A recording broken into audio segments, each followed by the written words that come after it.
Today's story is sponsored by the lovely law firm.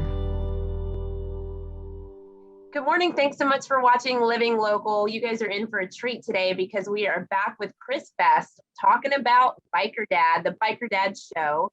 So how are you doing, Chris? I'm doing great. How are you? Good morning.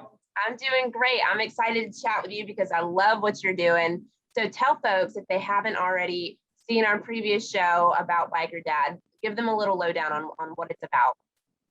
So Biker Dad is a show about people. Literally the first line in the movie and the show is, this is not a show about motorcycles. So even though we are doing a lot with motorcycles, it is actually, the bike is actually a literal and figurative vehicle to tell us stories about people. And we really just people there in Myrtle Beach and all over the country about what they're doing when they get on their motorcycles.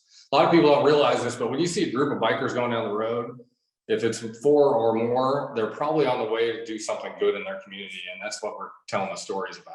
There's almost never a case where you see that many bikes and going somewhere and they're not going to a fundraiser or going to raise awareness for something.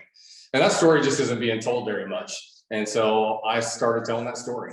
I was actually here at my house 2 years ago and I got a call from a friend who's in a motorcycle club and said, "Hey, I just wanted to check on you.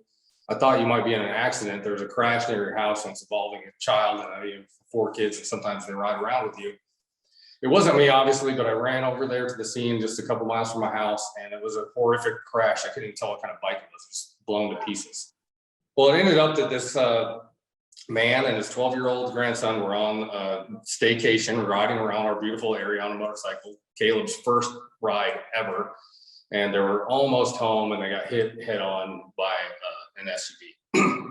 Unfortunately, Caleb's grandfather died and he was in terrible shape. The doctors said he'd never walk or talk again. His family reached out to me. They needed help getting a van to get Caleb to his physical therapy and doctor's appointments. And bikers stepped up immediately, raised thousands of dollars for the van. And then somebody basically showed up, emailed me and said, "Hey, I have a van they can have." So we were able to give them the cash, pay for insurance and gas and taxes and all that stuff. Well, the doctor said Caleb would never walk and talk again. And then a couple months ago, I checked back in with him and guess what he was doing? He was walking and talking. And he said, "The doctor said I would never be able to do it, but Jesus said I could," and he did. It was just amazing. And those are some of the stories we talked about. And that's what the lovely law firm talks about. And that's why they're one of my partners, is because that's what they believe in too. They're not trying to get the most money they can for a motorcycle crash. Obviously, they're going to do whatever they can to help you out, but what they're focused on is getting you back on your feet, getting you back on the motorcycle, hopefully. And that's why I love those guys.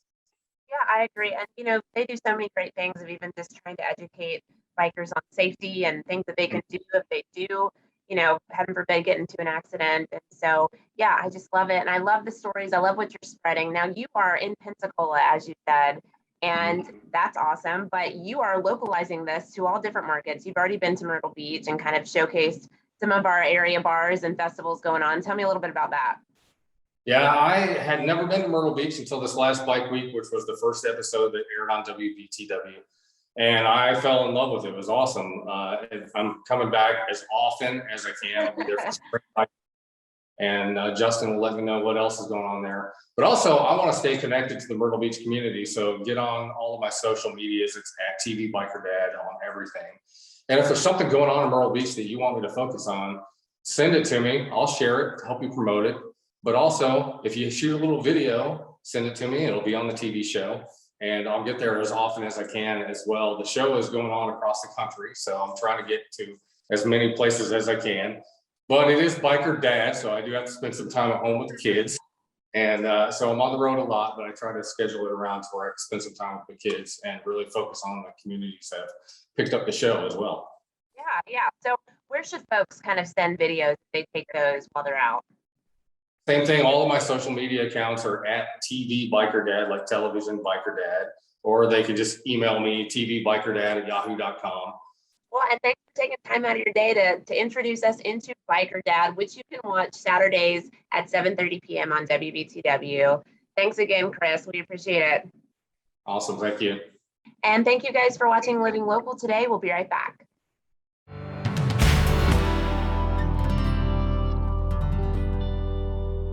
Today's story is sponsored by the lovely law firm.